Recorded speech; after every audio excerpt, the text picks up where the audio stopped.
Hello guys, in today's video we will be talking about immutable string. यानी कि immutable का मतलब क्या होता है? Once you declare something some value you can not change और update that value.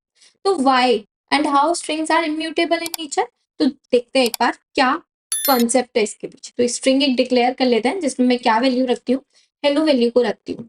And what if I print STR, अगर मैं एसटीआर को प्रिंट करूंगी ना तो एज आउटपुट मेरे पास हेलो प्रिंट होके आने वाला है। देखते हैं।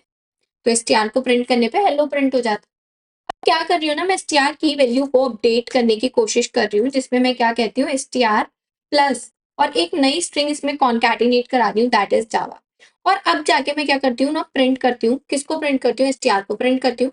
लेट्स सी कि क्या वैल्यू अपडेट हो गई। हाँ, hello Java string is being updated.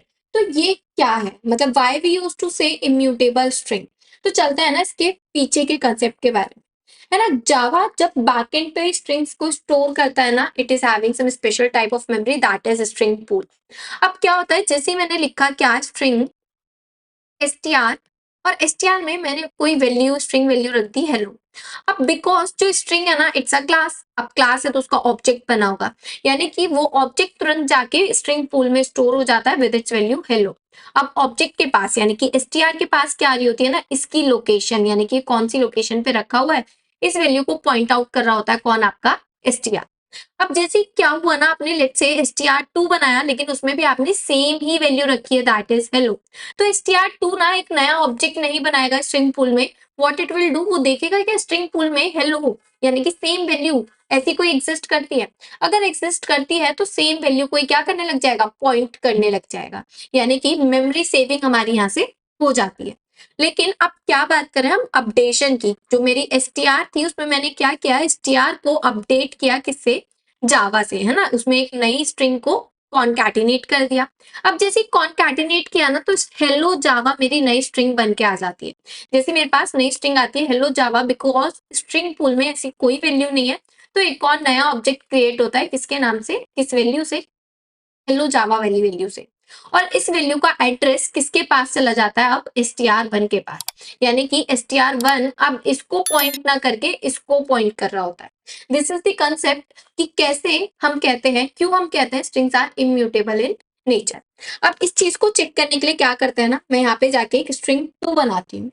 और स्ट्रिंग 2 में भी मैं क्या रखती हूँ ना, एक और वैल्यू रखती हूँ, लेट्स से हेलो के नाम से। अब इसको ना कॉन्कैटिनेट नहीं कराते, यानी कि यहाँ पे जाके सबसे पहले एक स्ट्रिंग और इन दोनों लाइन को भी कर देता है कमेंट। है ना, यानी कि अपडेट भी नहीं करा रहे। अब मैं दोबारा से स्ट्रिंग 2 को भी प्रिंट करूंगी तो क्या आने वाला है मेरे पास? str ही आने वाला है। Let me print it once for you. तो str2 मैंने यहाँ से प्रिंट कर लिया। और प्रिंट करने पे जो मेरे पास वैल्यू आने वाली है दोनों से, वो क्या आने वाली है? Hello hello. अब मैं यहाँ पे जाके क्या चेक कर सकती हूँ, मेरे पास ना एक ऑलरेडी डबल इक्वल्स टू है। इधर जाके मैं क्या कहती हूँ ना, str1 str, हाँ, डबल इक्वल्स टू str2। अब इसको ना पहले एक बार रन करके देखते हैं कि आउटपुट क्या आएगा। बेसिकली ये डबल इक्वल्स टू कर क्या रहा है? डबल इक्वल्स टू ना आपके लिए लोकेशंस चेक करता है कि क्या जो स्ट्रिंग 1 के पास मेमोरी है लोकेशन है और जो स्ट्रिंग 2 के पास मेमोरी लोकेशन है, आर दे सेम? बिकॉज वो एक ही चीज को क्या कर रहे हैं, पॉइंट आउट कर रहे हैं। That's why double equals to की वजह से क्या आ रहा है आपके पास? ट्रू आ रहा है। लेकिन अगर आपने क्या कहा, स्ट्रिंग 3 बनाई str3, अब आपने ना यहाँ पे जाके क्या कहा, नया ऑब्जेक्ट बना लिया न्यू स्ट्रिंग। और न्यू स्ट्रिंग में ना आपने कोई वैल्यू यहाँ पे दोबारा से क्या कर दी, हेलो। बिकॉज अगर str1 में भी अगर आप देखोगे तो भी हेलो है, str2 में भी हेलो है और str3 में भी हेलो है। लेकिन यहाँ से अगर आप प्रिंट कराने की कोशिश करोगे क्या, इस str1 str double equals to your str3, तो ये क्या करके आना है ना, फॉल्स प्रिंट करके आने वाला है। वाई? बिकॉज क्योंकि अपना नया ऑब्जेक्ट आपका क्रिएट हो गया है। क्यों नया ऑब्जेक्ट क्रिएट हो गया है? Because of this new keyword. I hope आपको ना एक कंसेप्ट समझ में आता होगा कि कैसे strings are immutable in nature. हम अपडेट क्यों कर पाए? दिस इक्वल टू ऑपरेटर की वजह से। अब इक्वल टू ऑपरेटर ने नया ऑब्जेक्ट क्रिएट कर दिया, इसलिए वो वैल्यू अपडेट हो गई, लेकिन प्रीवियस वाली वैल्यू वही नहीं रही। That's why strings are immutable in nature. I hope it is clear to you. Thank you.